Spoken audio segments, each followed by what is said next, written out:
Good evening, everyone. Welcome to the LeadForward Summit 2025. My name is Anika, and I'll be your session moderator for this session.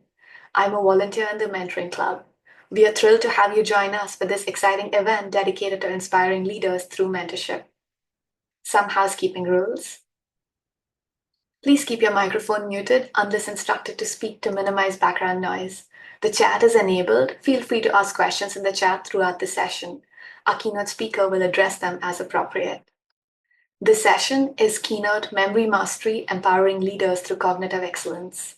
To start off, it's my pleasure to introduce our speaker, Chester Santos, memory skills expert, author, and international speaker.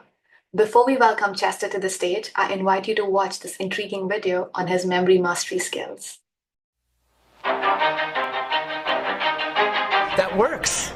We just did some mental athletic training with Chester Santos, who has the best memory in the United States. With ease. Joining us right now is memory expert and winner of the 2008 USA National Memory Championship, Chester Santos. Chester, trouble remembering names, faces, where you maybe put your coffee cup. Well, if you do Chester Santos, he can help.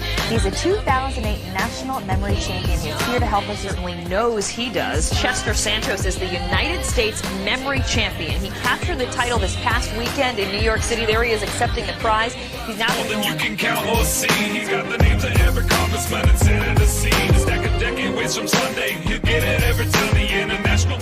Who's the 12th District New Jersey Congressman? Rush Holt. Okay. Rush Holt. In the games you play, he's got the corner wrapped up in his steel trap. 10 of hearts. Three to go. 2 of clubs. Yes. Jack of diamonds. You got it. And 3 of diamonds. Unbelievable. That's incredible. First of all, Press can get enough of his amazing feats. He's got the memory down to every single. We have Carol, Rick, Pedro, Jack, Andy. The crowds from Berlin to Dubai with dizzying acts every single time. He's got the power to educate, the power to thrill and memorize. No wrapped up in his insatiable mind. He's one of a kind. He's your man. He's your champion. Some of his techniques stretch all the way back to the ancient Greeks. But what's amazing is that standing in front of you as a modern human being, I can still feel those techniques reprogramming my brain to remember things better.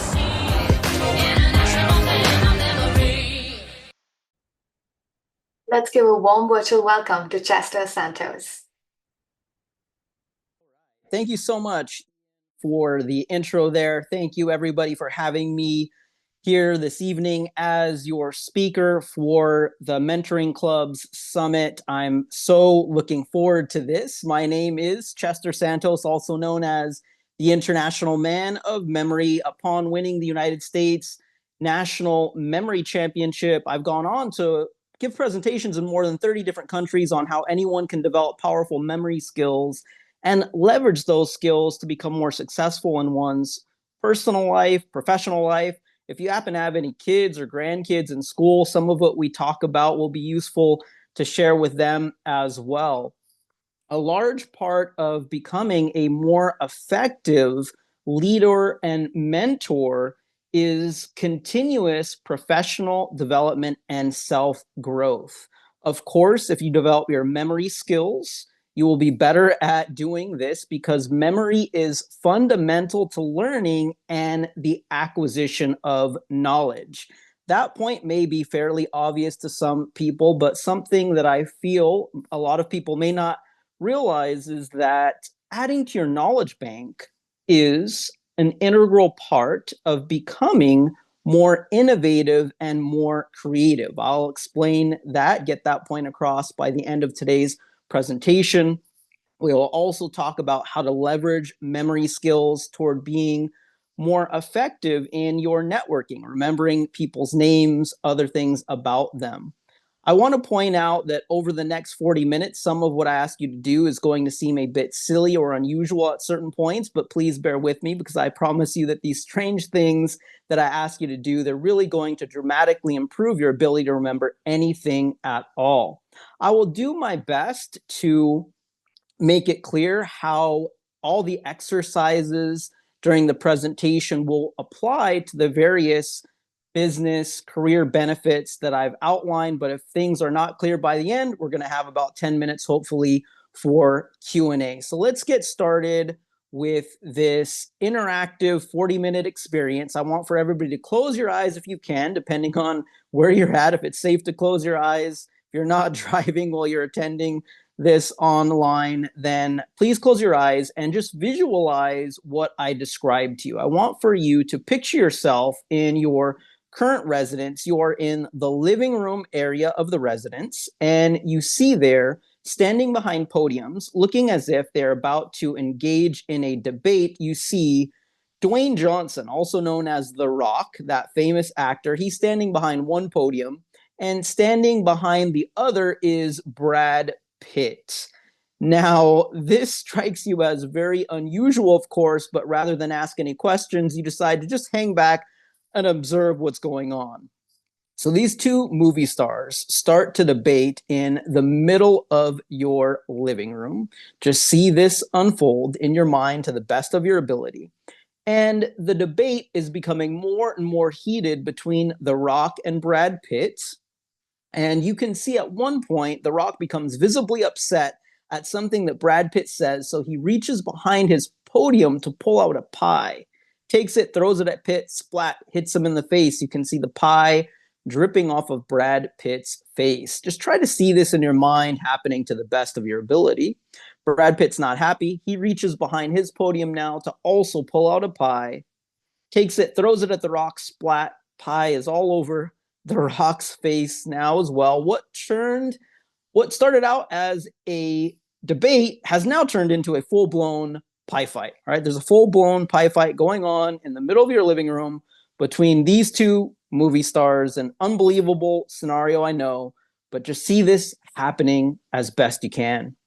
You can worry about who's going to clean up the living room later, right? So you've got this pie fight happening.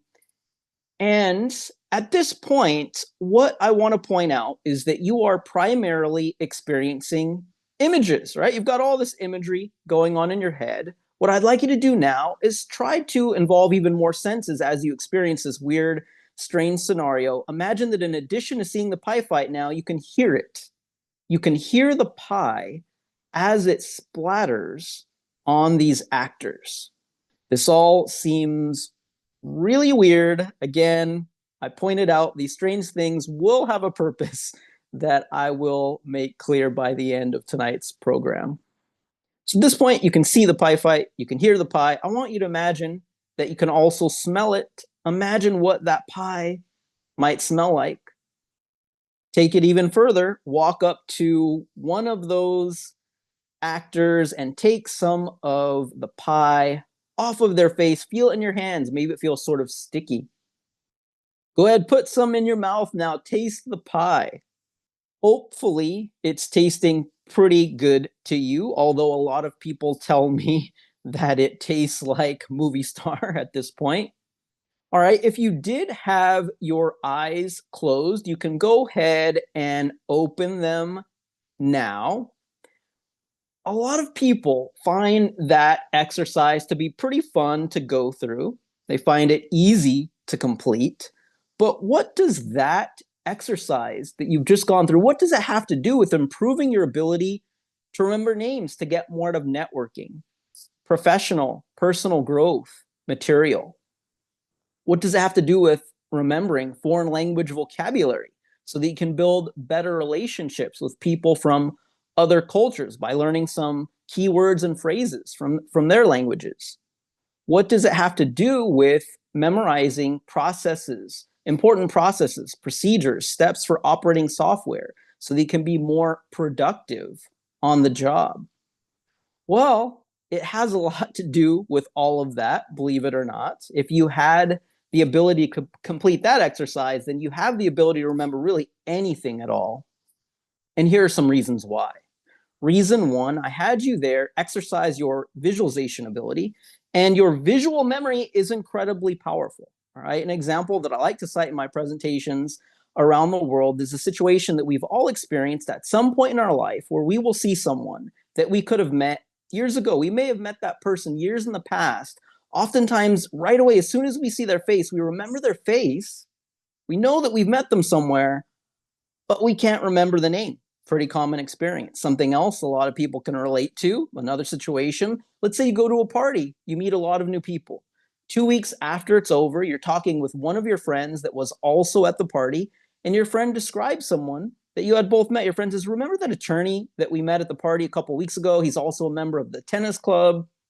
As your friend goes through the description, a lot of times you can picture who they're talking about. Obviously, your friend can picture who they're talking about as well. They're describing the person to you. Sometimes you can even remember what the person was wearing when you met them, but neither one of you can remember the name. And it's very frustrating. A third and final example related to this: how many times have you been describing to a friend or family member an actor from a TV show or movie? Crystal clear in your mind, you can picture the actor, your friend or family member can picture who you're talking about, but neither one of you can come up with the name. Again, it's a frustrating situation.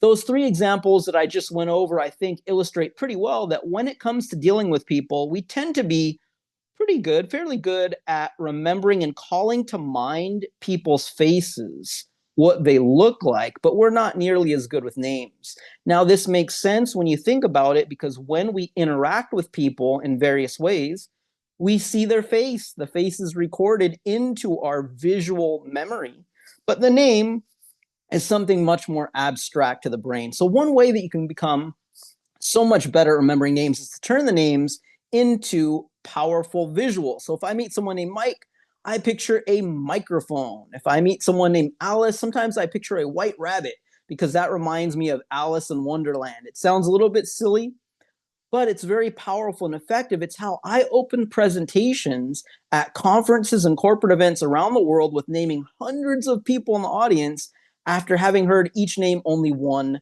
time. Now, there is a little bit more to getting better at remembering names, and I will get into names in more detail toward the end of tonight's presentation. But a big part of getting better at recalling information is turning the names into powerful visuals, something that you can picture in your mind. That will greatly improve your recall of the information when you need it later. The second principle that I'd like for you to take away from that opening exercise with The Rock and Brad Pitt is, after I had you visualize, I then had you start to get more and more senses involved from there. As you do that, you are activating more and more areas of your brain, and you're building more and more connections in your mind to the information, making it easier to retrieve later. So I starred in an episode of PBS's Nova Science. The episode that I starred in was titled How Smart Can We Get? If you want to look it up later on, or just look up my name, Chester Santos, and PBS, you can watch it for free on the PBS website. And if you do check it out, you're going to see me performing some crazy memory feats on the show. Then they had me train David Pogue, who people might know from the New York Times and CBS News. He's a correspondent for the technology industry. I trained him, and then he was able to perform some pretty cool memory feats on the show. After that happened, they had some neuroscientists, brain scientists, come on the episode and explain for people watching at home on TV, all right, how was Chester able to do that? How was David Pogue able to pull off these incredible memory feats after just a little bit of training from Chester? And these brain scientists, neuroscientists, confirmed that it's because with the memory techniques that I've mastered over the years, and that you're going to learn a little bit about during tonight's program, what's happening is we're recruiting extra areas of the brain. Areas of the brain that most people never involve. With these types of techniques, we're recruiting more of the brain to help us, and part of this is learning to use more senses. So to summarize that point, the more senses you involve when trying to commit important information to memory, the more of your brain is activated, the easier it becomes to remember.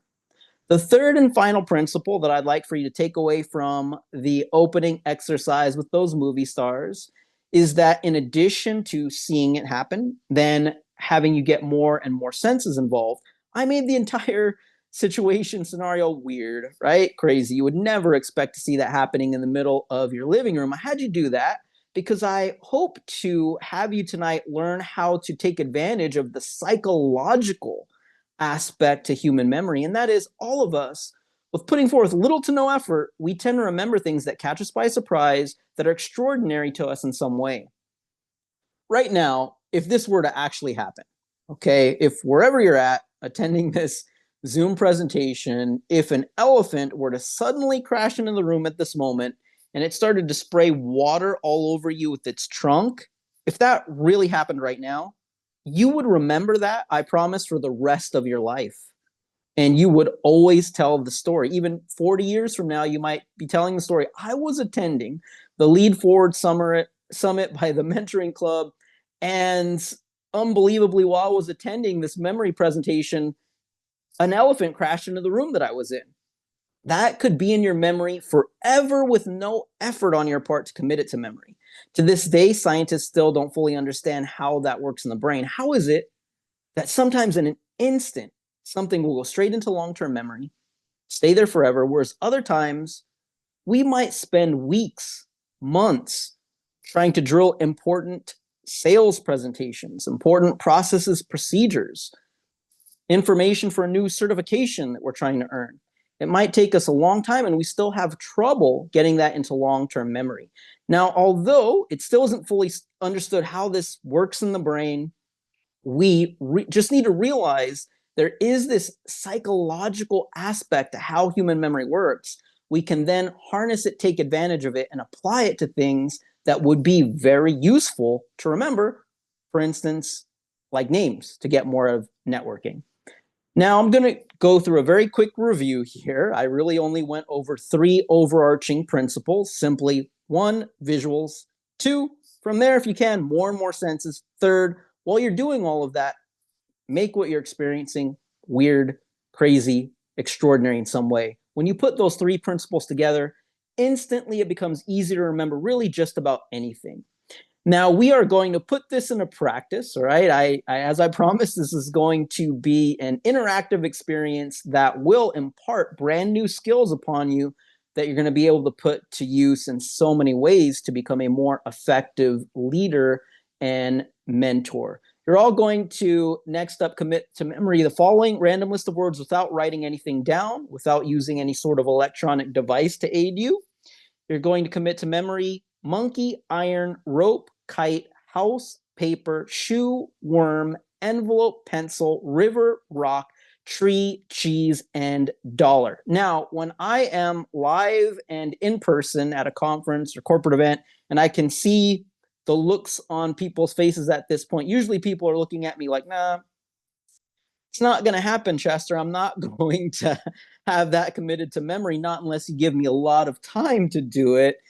People want to write it out over and over again, read it over and over again, and so on. But in fact, you won't have to do any of that, and you will have this committed to memory perfectly in only about 3 minutes. And without any further review beyond today, weeks, months from now, you're still going to know this perfectly. I have people writing me emails, messaging me on LinkedIn many months after a presentation, wanting to demonstrate they just can't believe that they can still perfectly recall all of these words. The key here is you're just going to try and relax over the next few minutes, have fun. If you're smiling and giggling, it's a good, very good sign. So you saw in that intro video that Ian played for us a little bit of one of my CNN clips where I had to memorize a half deck of cards during the commercial break.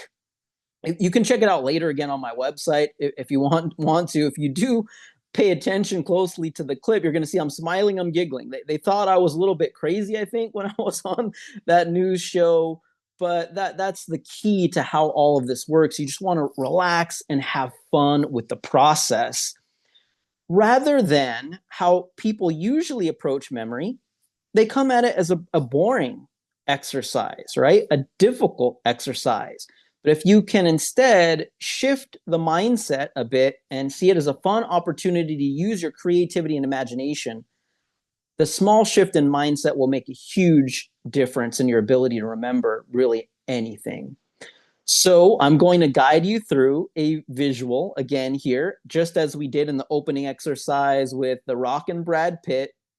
You can have your eyes opened or closed now, whatever's more comfortable for you in terms of visualization. I want for you all to see with your eyes open or closed a monkey. This monkey is dancing around and it's making monkey noises. whatever a monkey would sound like. I'm working on my monkey impression, but the point here is to see and hear the monkey, all right? Because that's the first word I'd given you. So you can see this monkey, you can hear this monkey. It now starts to dance around with a gigantic iron, like you would iron your clothes with. See the monkey dancing around with this giant iron. You just want to picture this like a movie or cartoon playing in your head, have fun with it, and see it happening as best you can. The iron starts to fall, but a rope attaches itself to the iron. And I want for you to even feel the rope.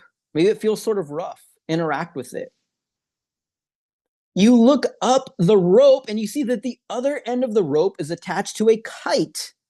This kite is flying around in the air. Maybe even reach up and try and touch that kite. The kite now crashes into the side of a house. Picture it smashing into the side of a house. You notice that the house is completely covered in paper. For some weird reason, it's totally covered in paper. Paper is the next word I had given you. See all of that paper. Out of nowhere now, a shoe appears and it starts to walk all over the paper. Maybe it's messing it up as it's walking on it. See that shoe? The shoe smells pretty badly, so you decide to investigate and you look inside of the shoe and you find a small worm crawling around. I really want you to see and smell that worm. The worm now jumps out of the shoe and into an envelope. See that happening. Maybe it's going to mail itself or something. I don't know. See the worm going into the envelope. Magically out of thin air now, a pencil appears. It starts to write all over the envelope. Maybe it's addressing the envelope. See that pencil? The pencil now jumps into a river and there's a huge splash like you would never expect to see when that little pencil hits the river. River was the next word. The river, you notice, is crashing up against a giant rock. Picture that. See the rock. The rock flies out of the river and it crashes into a tree. This tree is growing cheese. You probably have never seen a tree like that. This one is growing cheese. And out of the cheese shoots $1. I want for you to see $1 coming out of the cheese. See that $1? That was the last word, right? We've already gone through the exercise. Now, I am going to run through this again very quickly in about 30 seconds, and you are simply going to replay through this little story that you've created in your mind. So we had the monkey. Just see that monkey dancing around. What was it dancing around with? Picture that iron, all right? Picture the iron. It started to fall, and what attached? A rope. Feel the rope. You look up, the other end was attached to see the kite flying around, right? The kite crashed into the house. See the house. Picture that. What was it covered in? See the paper all over the house. Paper was next. What was walking on it? See the shoe, all right? Picture that shoe. Something smelly was crawling inside of that shoe. Picture that worm. The worm. The worm then jumped into an envelope. I want you to see it go into the envelope. What was writing on the envelope? See the pencil. The pencil then jumped into a river. See it go into the river. The river was crashing up against the rock. That rock flew into the tree. See it smash into the tree. What was that tree growing? See the cheese. And what was coming out of the cheese? See that $1. Now, it should be pretty easy here to recall all of the random words perfectly in order by simply running through this little story that you've created in your mind. Each major object that you encounter in the story is going to give you the next random word. Now, I'd like for you all to give this a try. I'm going to give you 3 minutes of silence for you to write these out in the chat. And then at the end of about 2 or 3 minutes, I'll ask the moderators if they can call out someone's name and what they've written out. Even if you're not, we may even have someone come on camera in a few minutes here. We'll see how it goes. Even if you weren't brave enough to participate publicly in the exercise, at a minimum, run through this in your head and see if you can do it, because I want to have you start to develop these new skills, these new approaches to memory. And again, I'm going to point out some really cool applications as far as how you can apply this to professional development, personal development, and really so much more. Give it a try in the chat, folks. All right, I'll leave it to the moderators to start choosing some random, maybe let's take 2 random names that you could read off and their answers, and then maybe 1 volunteer on camera. Okay, so we have couple responses here. For Dana Basson, monkey, iron, rope, kite, house, paper, shoes, worm, envelope, pencil, river, rock, tree, cheese, dollar. Perfect. The next one, Lawrence Kahn, monkey, iron, rope, kite, house, paper, shoe, worm, envelope, pencil, river, rock, tree, cheese, and dollar. Great job. Perfect. Would anyone like to try to come on camera and recite those for us? Maybe not. That's okay. No problem. I'm going to continue along with the presentation in that I believe I've only got about 10 minutes left of presentation time, followed by 10 minutes of Q&A, but everyone, great job with that exercise. I want to go over one very quick application of such a simple concept. So that's called the story method. It's just one of many techniques that memory champions like myself use to pull off what at first seemed like amazing feats of memory. They've had me on a lot of different TV shows, news programs. They'll have me come on, demonstrate memory techniques, then give tips for viewers at home as to how they can improve their own memory. I want to make it very clear tonight, there's nothing at all different about my brain compared to anyone else's. I've just learned these simple techniques that are very powerful and effective, and I put in a little bit of training and practice. Everybody on tonight's Zoom is capable of really doing extraordinary things, and again, this can be so very useful. One application. When you are in a leadership position, you almost definitely at some point will give some sort of presentation. You are going to be a more effective and persuasive speaker if you can at least minimize the amount of notes that you use rather than giving a presentation like this. Here's slide number 1, and the audience is reading the charts, the graphs, reading all the information. Here's slide number 2, a bunch of information. People start to fall asleep at a certain point. It's definitely going to be to your benefit to minimize the amount of slides that you use. And when you do have slides, have a lot of visuals there, all right? So how can you apply this to minimizing notes, maybe even giving a presentation completely without any notes at all? I've trained people to prepare for their TED Talks. I gave a 15-minute TEDx talk with no notes. How do you do this? You're simply going to outline your presentation, all right? During your research, you're going to outline all of the points, major points, and subpoints. Once you have that outline, you're just going to create a fun and interesting story that will remind you of each point and subpoint. Quickly to clarify, if I were going to give a talk about healthcare in the US, always a hot topic for discussion in the US, my first image might simply be of a stethoscope that the doctor uses to check your heartbeat. That's just going to represent broad topic for discussion. Today is healthcare, right? My first talking point that I might want to hit on with the audience, high cost of healthcare in the US.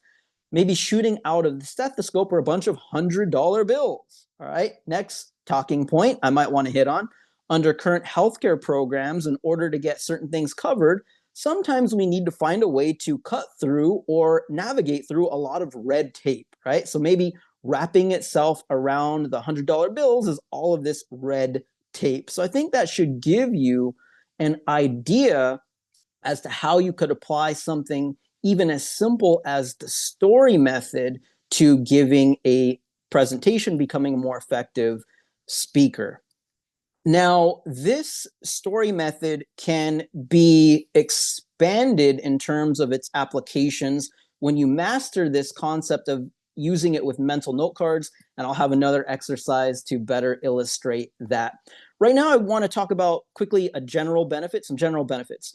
If you stick to this type of training, all right, over time, you're going to notice that your memory improves in general, independent of using any sort of memory technique. That's only if you go out there after this presentation and you force yourself to commit more and more things to memory and recall them. Force your brain to go through that process. Commit information to memory, pull it out of memory, right? You're going to be exercising the memory muscle in your brain. The more you force your brain to perform a particular function over and over again, the more it signals to your brain, hey, this is an ability that is important for me. I need to be able to do this. Your brain will then find a way to make itself better at doing it. The brain is incredibly trainable. The opposite, however, is also true. If you never have your brain perform a particular function, if you're always writing everything down, if you're always entering things into electronic devices, what you're saying to your brain on a daily basis is, you know what? Memory is no longer an important function for me. I've got my phone to do this. I've got my laptop, my tablet. And so since you continuously signal that to your brain, unfortunately, you're going to start to lose that ability over time. And it can reach a point to where it becomes a little bit scary in what we're not able to remember. The use it or lose it principle definitely applies to memory. One quick example, phone numbers. We all used to be able to remember the phone numbers of friends, family members. I remember growing up, my parents would give me numbers they thought that I should know in case of an emergency. We could all do that. But nowadays, you give somebody even one phone number and they feel completely paralyzed in their ability to remember even one number. It's getting so bad you have people out there today that don't even know their own phone number. Really, they don't. You ask them their number, they're not sure of what it is. They say, here, they pull it up. Here you go. You can write it down or enter it into your phone. I think it's just a good example of the use it or lose it principle. Now, what I really want to focus on, though, is the positive aspect, the inverse, which is if you work on your memory constantly and you're signaling every day that memory is useful and important tool, your memory can get stronger over time and at any age. Any age is important because some people feel like people older in age are going to have a memory worse than someone younger in age, and that's simply not going to necessarily be the case. It's about who's using their memory more, all right? When we were younger, we were always using our memory, right? When we were going through schooling, constantly had to learn a lot of new things.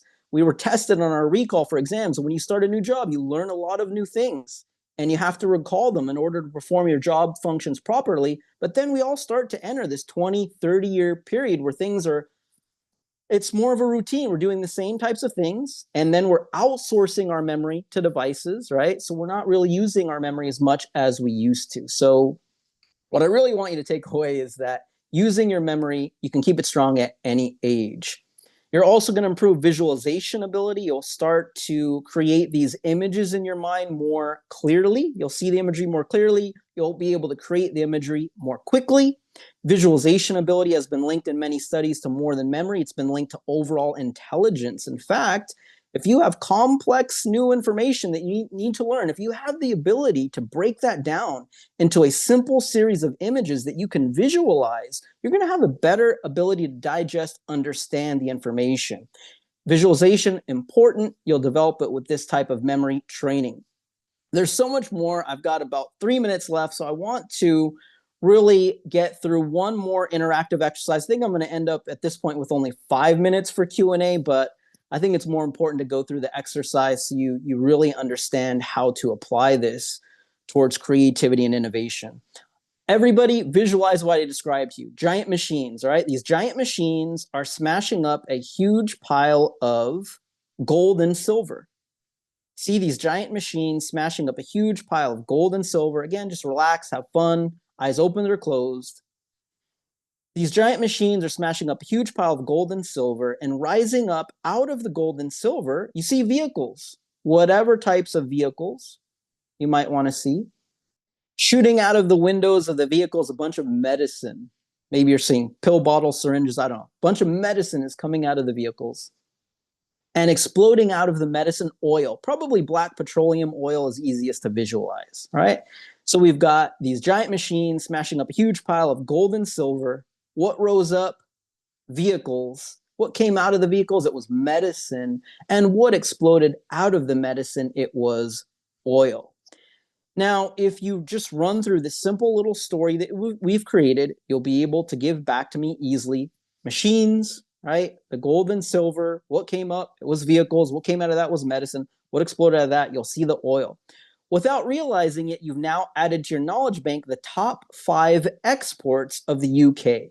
So if you were to look this up, you're going to find that the UK's top exports are machinery, precious metals, vehicles, pharmaceuticals, and oil. So you see how the information doesn't need to perfectly match what you're trying to remember. You're just building a mental note card or mental cue card. Now, here's why it's important to continuously add to your knowledge bank. It is one of the keys to being more creative and innovative. I want for you to imagine you go on a tropical vacation, all right?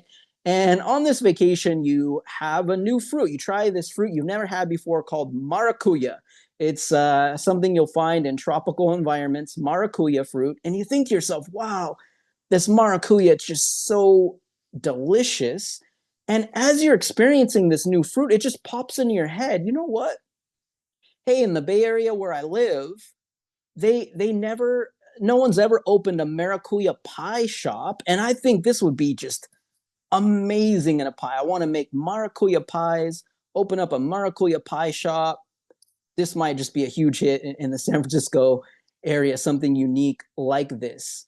That idea, okay, this is an oversimplistic example, but it's going to get the concept across. That idea that popped into your head upon just tasting the maracuya was 100% dependent upon, stored in your knowledge bank already, was the concept of what a pie is. If you had no idea what a pie was, if that was a blank in your knowledge, all right, when you tasted the fruit, that's one possibility that's eliminated. Your brain would not be able to generate that particular idea. So I hope that clarifies a bit how when you add to your knowledge, there's more ideas that you can possibly generate as you're going through experiencing life. If you're lacking in knowledge, there's less ideas that your brain can generate. So in fact, creativity and innovation comes down to, at least in part, how your everyday human experiences interact with what's stored in your knowledge banks. You want to add to your knowledge. And also that example illustrates a little bit of the human creative advantage over AI, all right? So AI doesn't taste, it doesn't smell, it doesn't have those emotions, right? And that is part of what generates ideas in certain cases. So I just wanted to get that point across, and now I'm almost out of time here. I should have already got to the Q&A, but let me give you a few tips for names, and then we'll take questions until Liesel just kicks me off the Zoom here because I've gone over my time. So tips for names so you can be a more effective networker. Visuals I went over, but I want to add also 4 simple steps. When you're introduced to someone, step 1, immediately repeat their name and shake their hand if you can. If you're introduced to someone named John, just nice to meet you, John, or pleased to meet you, John. Might seem totally obvious, but a lot of times when we're introduced to someone, we're thinking about what's the next conference session? What are we going to eat for dinner later? What are the other activities going on later? We sometimes don't pay attention to the name, or I would say a lot of times we don't pay attention to the name. So that first step forces you to pay attention to the name for at least 1 second. That's the only way you could repeat the person's name back to them. Step 2, early on in the interaction, ask them a question using their name. So John, how do you know Chester? John, how long have you been involved with this organization? That's it. Just use it once early on in the interaction. It'll prevent the name from just going in one ear and out the other ear. Step 3, think of a connection between the name and anything you already know. John, maybe John Lennon pops in your head, right? Or maybe a character from your favorite TV show or movie has the same name as the person you're meeting. Thinking of a connection between the name and anything that you know helps it to stick better in your mind. And step 4, whenever you leave the party, the meeting, whatever type of function it might be, say goodbye to people using the name. Hope to see you again sometime, John. All right, that's going to go a long way toward helping you to remember more of those names the next time you see those people. And I would connect all of that, those 4 steps, if you can, to the visual concept that I described earlier.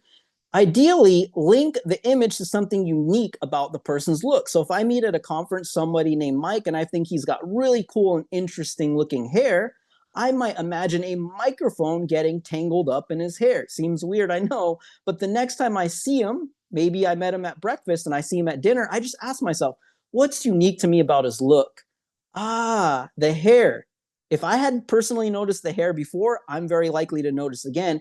Instantly, the image that I put there of the microphone getting tangled in the hair will come back to me. Microphone reminds me that the name is Mike, all right? Now, this takes a little bit of practice. If you want to get better with all of this, I'm about to get to the Q&A, but I want to have a long-lasting impact on audiences, not just this 40 minutes, but I really want you to be able to develop these skills, put them to use in your career, personal life. If you want to go deeper with all of this, as I'm already out of time here, just check out quickly memoryschool.net. I would visualize a giant fishing net, perhaps. Remember that it's .net. You can go to memoryschool.net, and I have an entire online school there filled with fun and interactive exercises that are really going to develop your skills and help you in just so many cool and interesting ways.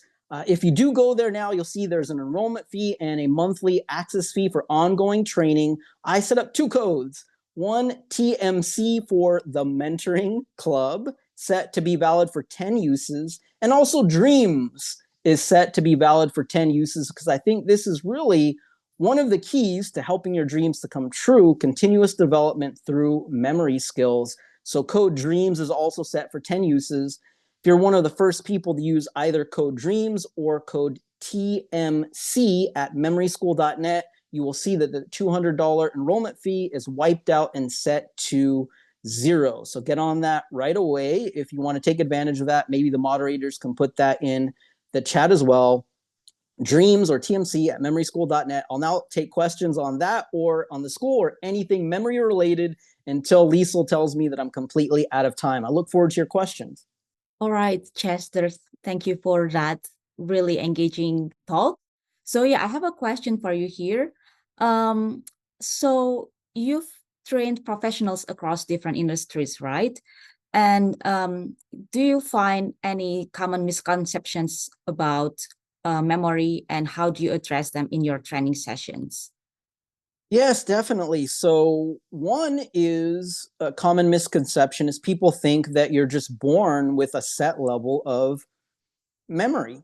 That, some people think I was just born with a bad memory. There's no way I'm going to become better at remembering things.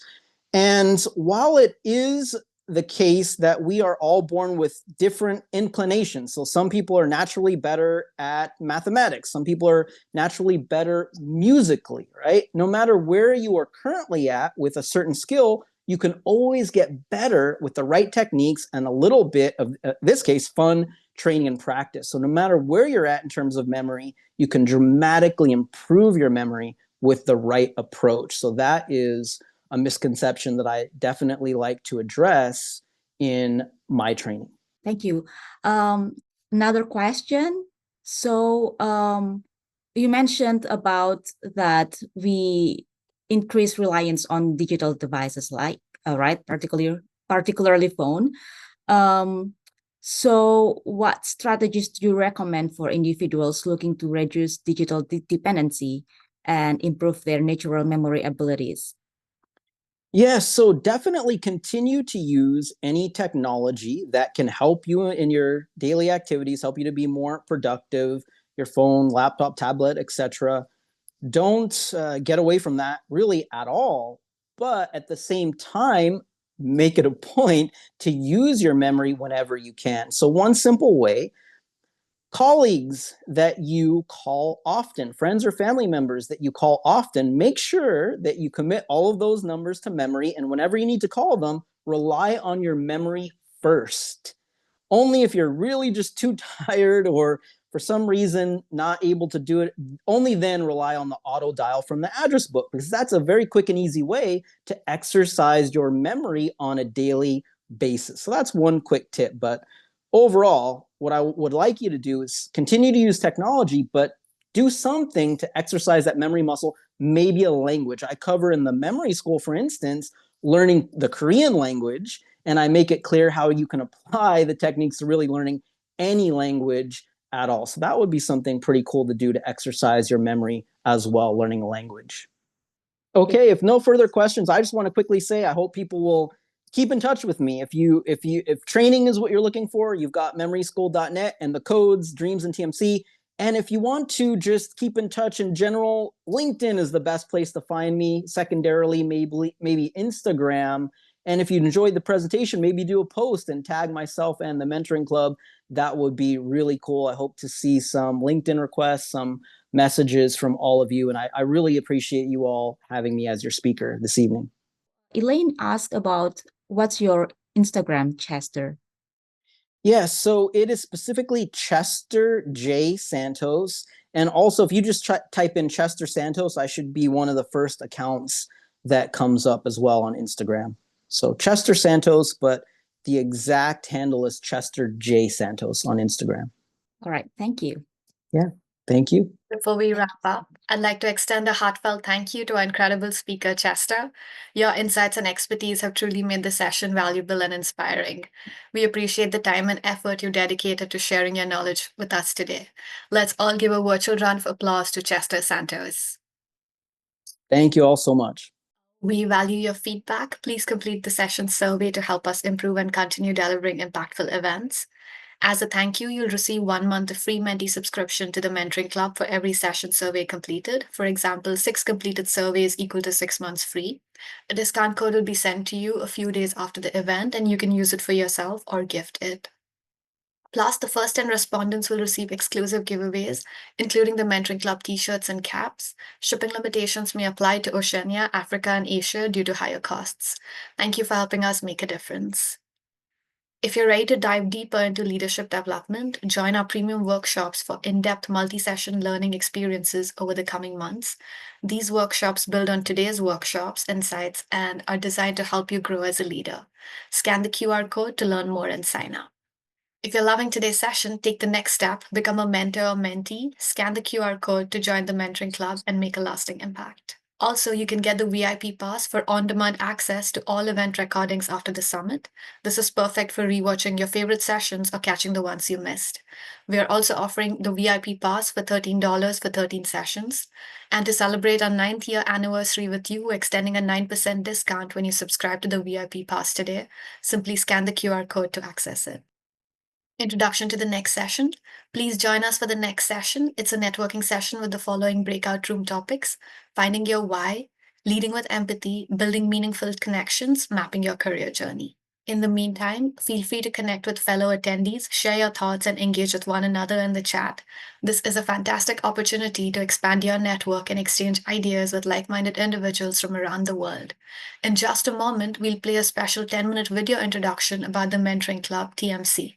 This video will provide you with a deeper understanding of TMC's vision, mission, core values, and insights from our mentees, mentors, volunteers, donors, and supporters. I'll remain here as your host, so if you have any questions or need assistance, don't hesitate to reach out. Let's make the most of this time to connect and learn more about the amazing work TMC is doing.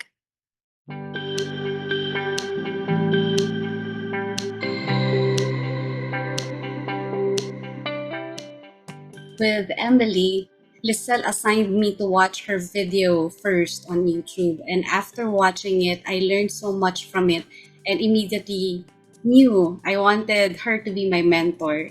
I listened to her story, got inspired more, and wanted to learn the EOS, the Entrepreneurial Operating System.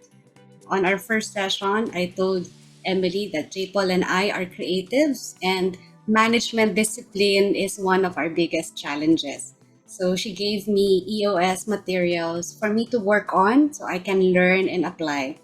And I shared also with her that we are preparing our pitch deck to a valued client and needed help on how we could improve on it.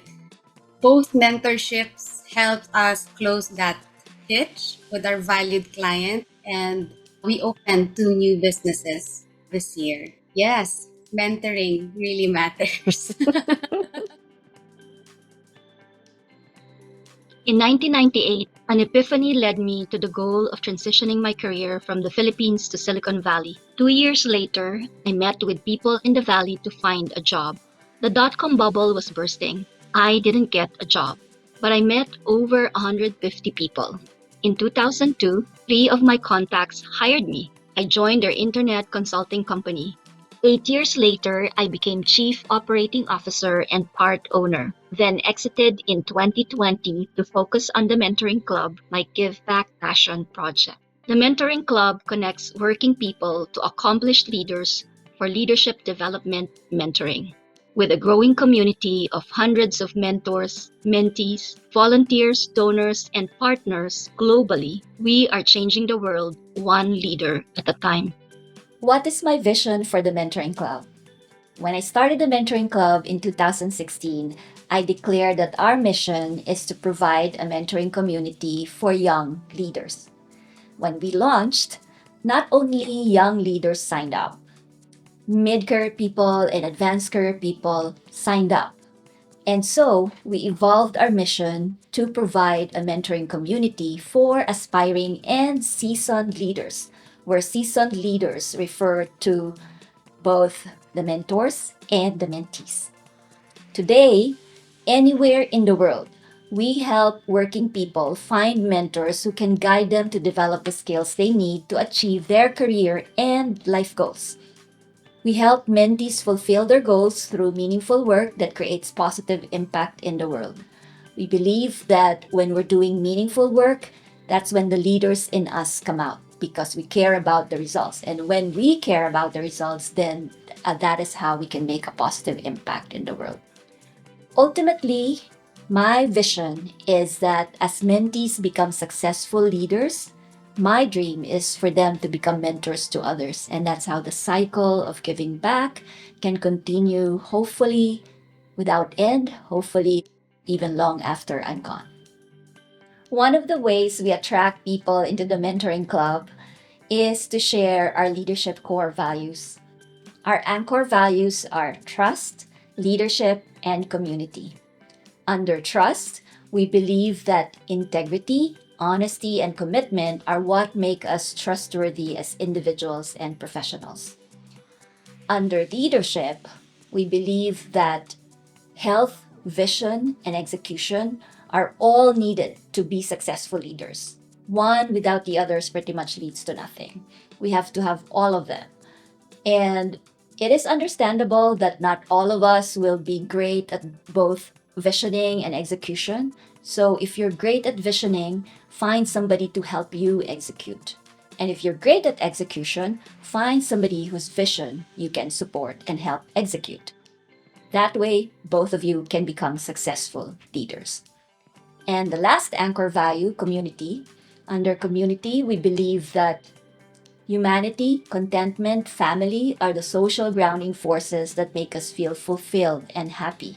At the end of the day, even though we're successful as leaders, if we don't have anybody to share that success with, then it will be a lonely success. And so we encourage everybody to think about their values. And if those values align with ours, then this may be just the right community to be a part of.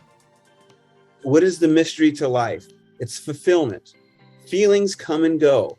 Values kind of get you through the pain. They get you through the good times. They get you through a lot of things, but they are a higher level of consciousness and meaning. My name is Ed Stanley. I'm one of the mentors here at the Mentoring Club. Today I want to speak to you about values. And for me, this is a very important topic. For me, my main core value is being authentic. This allows me to step into who I really am, be present, and really achieve what I want to achieve out of life. It helps me to become the best version of myself. I still realize the best is yet to come, but with this value, it allows me to step into being authentic, being present, as I mentioned, but being there for myself. It's allowing me to set boundaries. It's allowing me to understand what I really want to work at, who I really want to work with. And this has really helped me to grow and develop as an individual. So I invite you to step into your values and look into how they can help and shape your journey in the coming years. Hi, my name is Daria Tahiri and I am the Program Manager for the LeadForward Summit 2025 with the Mentoring Club. One of my core values that I would like to talk today about is don't take things personally. Many years ago, I adopted this from the book of 4 Agreements by Dr. Miguel Ruiz. By practicing this, I feel that I'm empowered. My energy can be spent in more important areas rather than thinking why the person said that way or why he or she acted this way. Another agreement says, ask questions, don't make any assumptions. The combination of these both values helped me tremendously go through life. It's a hard practice. I might not be able to be successful every day, but at least I'm conscious about it and I am practicing it every day and I get better at it every day. Thank you. Hi, my name is Nadia Rohina. I am the mentee and the volunteer at the Mentoring Club. I'd like to talk about honesty. I think this is truly core value, and even though I didn't appreciate it right away, I came to learn that without honesty, there is no clear vision, there is no integrity, there is no learning. Okay, I started with some level of illusions about how life works and who am I, and it took me a while to start learning in more details, and further I progress, further I needed that honesty to accept some limitations that I have, to accept some limitations other people have. Honesty is something that helps to discern what do you do, why do you do, how do you do. Everything only works when we are honest, and I'd like to hear more stories about that and hope you have a good one.